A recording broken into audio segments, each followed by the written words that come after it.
his man started like begging and pleading, telling my brother, nah, don't do it. And he pulls out. He starts dumping in the windshield. Boom, boom, boom. If you want to do crime, you're going to do some time. هذا حد العالم، هذا طالب، هذا راسخ وإلى آخره. Assalamu alaikum wa rahmatullahi ta'ala wa barakatuh. To all RipRightHD 𝑴𝑬𝑹𝑪𝑯 YouTubers and viewers, welcome back to a new video on RipRightHD. And y'all already know what time it is. So guys, listen, I got these new sauna suits out. These are super dope, guys. I'm talking about the material is dope. RipRight mindset. It's not a thought. It's more than a thought. It's a mindset. And I've been doing burpees with this. Got the little zipper on the side. Super dope. As you can see, the material, you know, this the one that I've actually been wearing.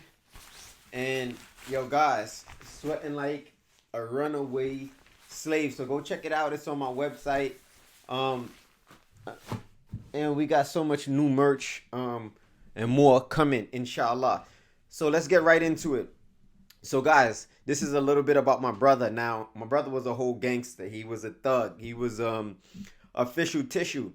And this is really to shed light on his situation and how he was in the streets doing criminal activity and where it led him to prison and eventually where he found his demise, where he died. Unfortunately, I was fortunate to do crime, go to prison, and then come out and live to talk about it. So guys, is that something that you want to do? Is that how you want to live your life? You want to clap and kill a couple dudes and then go to prison for 2-3 years and then end up mysteriously dying for whatever reason, one reason or the next. You've been through so many things in your life. You know, jumped off a cliff, shot this dude, was in a shootout with the police. You survived all that, then you go to jail and haphazardly you lose your life based upon your background. Because if you wasn't doing what you was doing, more than likely you wouldn't be in prison. And that's what happened to my brother. He was in crime and he went to prison and he lost his life. This is a serious situation. A regular Brooklyn cat growing up into guns, 16 years old, got a 22 rifle in the crib. They was calling it a deuce tech. Brought it with him and his best friend or close friend Mozart that he grew up with. You know, I'm watching him fire this pistol outside the window, go around the back, grab the shell, and it was a small shell, you know. Growing up, seeing this as a youth, he's 16, so, you know, I'm stupid young at this time.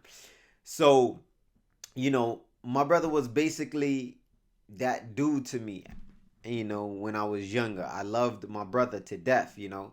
And my step-pops being nosy or whatever, in the crib, must have been searching our room, you know, found a hammer, and it made it seem like, because my mother's room is diagonal from his, from ours at the time, it was me, Lorenzo, Miguel, and Sean. I don't think Sean was still there, but we was 4 dudes in a single room, bunk beds and all, and it was crazy. You know, he said he was doing something by my mom's bed on his knees or whatever, and he looked across diagonally into our room, and somehow he seen that gun. So he told my mother, and when she got home, she said, yo, Miguel, you got to get this gun out the crib. So what he does is he doesn't go give the gun to his man Mozart or give it to another dude. He takes the gun and himself and removes him and the gun from the whole situation and dips. He leaves. Somehow he ends up in Florida at 16 years old. And, you know, we got a crime family. You know, I got my other brother out there that also died. And I'm going to give y'all his story and how he was murdered. And then it's my other cousins over there from Jamaica. They're pushing heavyweight connects. It's crazy. So my brother gets right in the loop. He ends up doing a 1-2 𝗏𝗧𝗛𝗍. Now, for whatever reason, when he's down there, Mozart gives him some money to flip some food, they call it, some work. So this is his buddy. So something happened with the food, it didn't work out. He tell Mozart like, yo, that joint flopped. But now my brother start making power moves. He's killing the game. And one of my other brother friends kind of like tell Mozart like, yo, Miguel eating down here. We working.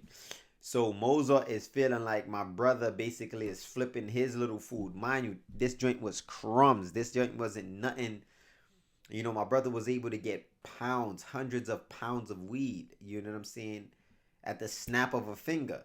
So that little something, you know, that with Mozart wasn't nothing at this time. He walking around $7,500 Rolex, young, 20 years old. You know what I'm saying?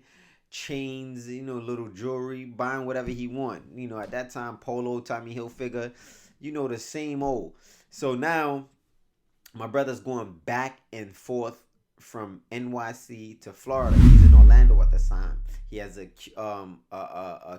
Q Infinity. He has a crib in his name, the Infinity in his name. He has a bank account in his name. You know, he's moving pounds of weed. He's getting my other cousins from New York to come down to work with him, my sister baby father, and also his other friends. It's just going crazy. Shootings, you know, all type of stuff is going on in the situation. And he stays strapped. You understand? So now he's in NYC. Mozart hit him up like, yo, whoop, whoop, I need that bread. So my brother like, yo, cool. Pull up on the block. I got you. I'm going to give you the bread. I'm on Lincoln Road. So Mozart don't want to come on to Lincoln Road. They said he was a little shook. And to give you the spill on Lincoln Road was different. When I tell you notorious, yes, stabbing, shooting, everything that I witnessed growing up on that little block right there, LRP, Lincoln Road Posse.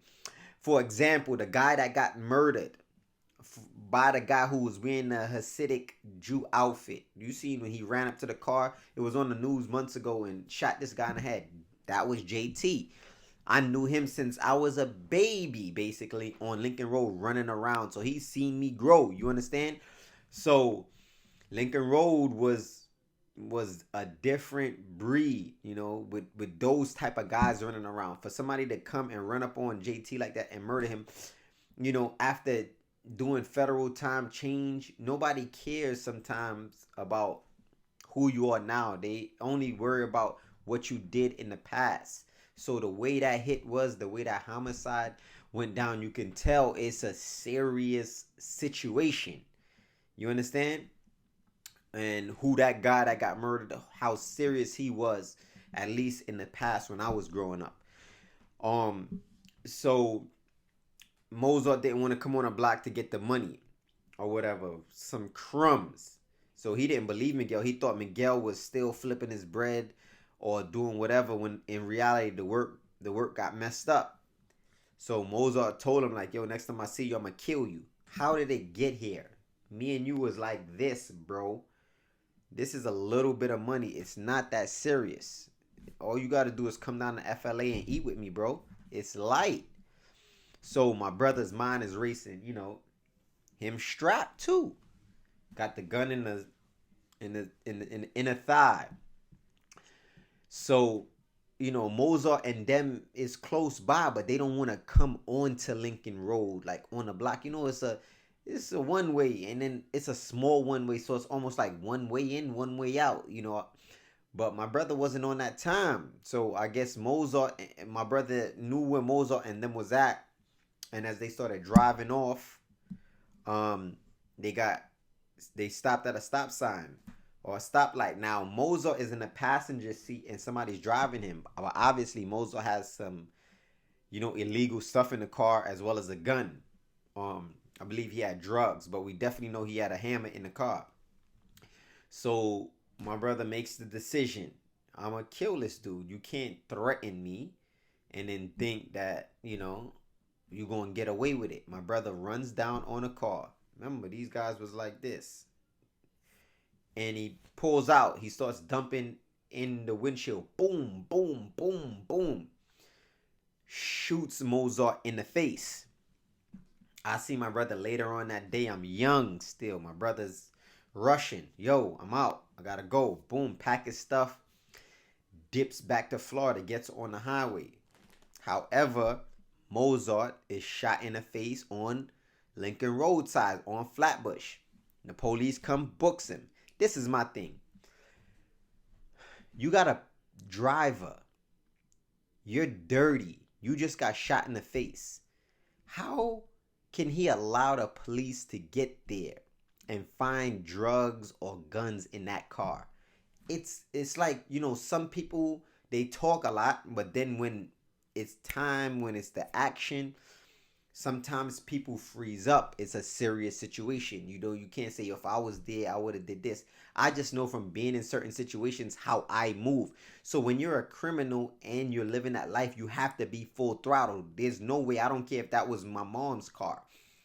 You have to jump out, grab the drugs, grab the guns, grab what you could go, dip off, drop that somewhere, and then come back if you're going to come back to the crime scene.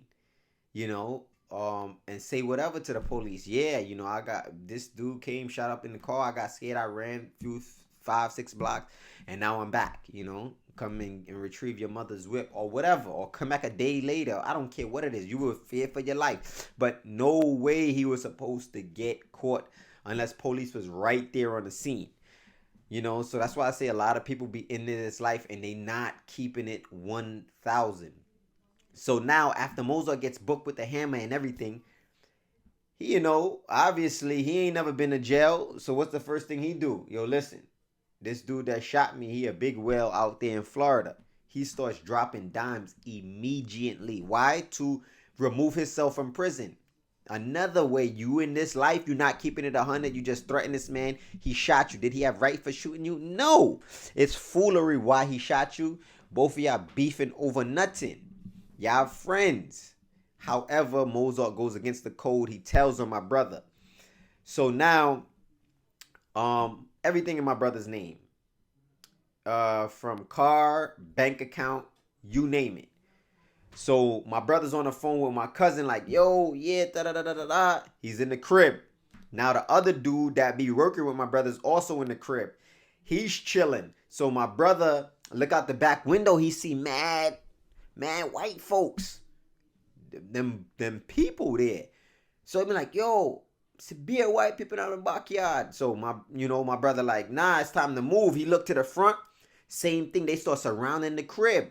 So my brother bangs the phone, runs in the room where all the Jimmies is at, the hammers, the toasters, the blickies. You already know what time it is.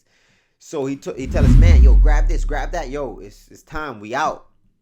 It's time to bang out. It's time to rock out with our sock out. Like, so my brother told Cuzzo later on, like, his man started like begging, crying damn near, and pleading, telling my brother, nah, don't do it. Because you got to understand, 20, 21, at that age, I be thinking about it now at 18. I was oblivious. I was so much of a nut. Some people say, nah, he knew better, charge him as an adult. Yes, in certain cases.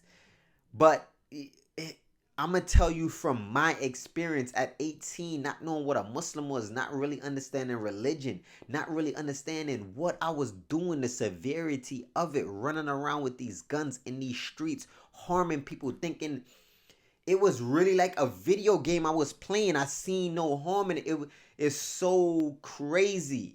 At 20, 21, your mind really can be undeveloped in so much different ways, and then you do something crazy and get the rest of your life. So it's like pros and cons. You kill somebody, so yes, you're supposed to die in Islam accordingly, right? A life for a life. Wounds equal to wounds. So, but at that age, sometimes a lot of us don't really know what's going on. And I'm not saying everybody. I'm just speaking for me. Don't speak for you. I mean, speak for you, because some people are more advanced than me at 21. At 21, 20, 19, 18, I didn't have it all. I was gone, at those ages. I'm just letting you know, as far as thinking and consequences and cause and effect, I was gone when it came to that. So now he turned himself in. He opened the door, whatever, police come get him. But now he got money in the house. He got drugs in the house. And he got hammers in the house. So what did the smart Florida officers do? Because they're from Orlando right at this time. They lock him up for the attempt murder. So they holding him on the attempt murder, and they don't charge him for the money, drugs, and the guns yet. Because it was a scheme. Because if you charge him for the money, drugs, and the guns, and then you also charge him for the attempt murder, all of it kind of gets combined, and then you can get a bail. So because they didn't lock him up on that yet, he was able to get bail on the attempt murder.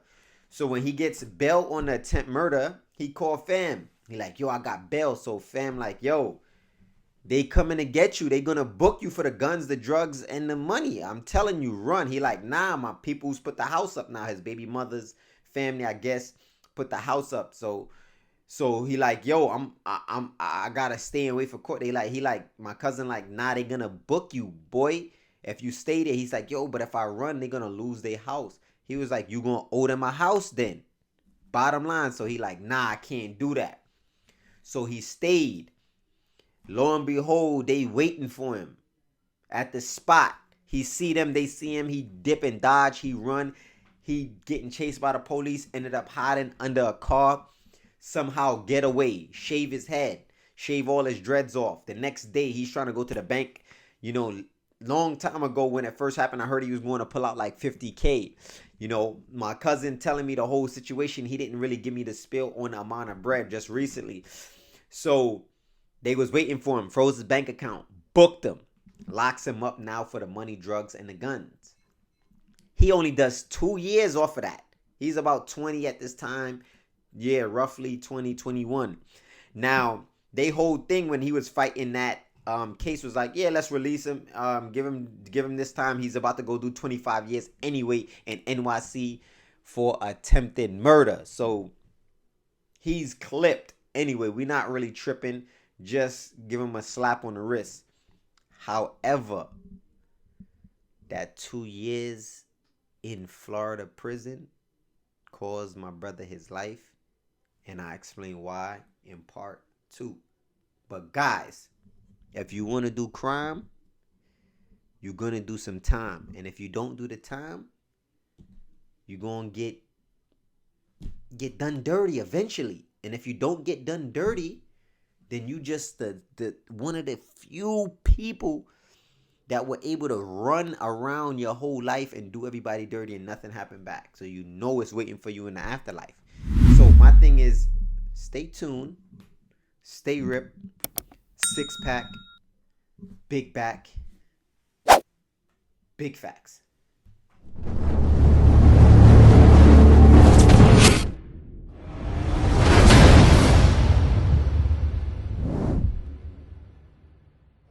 Indeed, in the body, literal translation, is a lump of flesh, a piece of meat.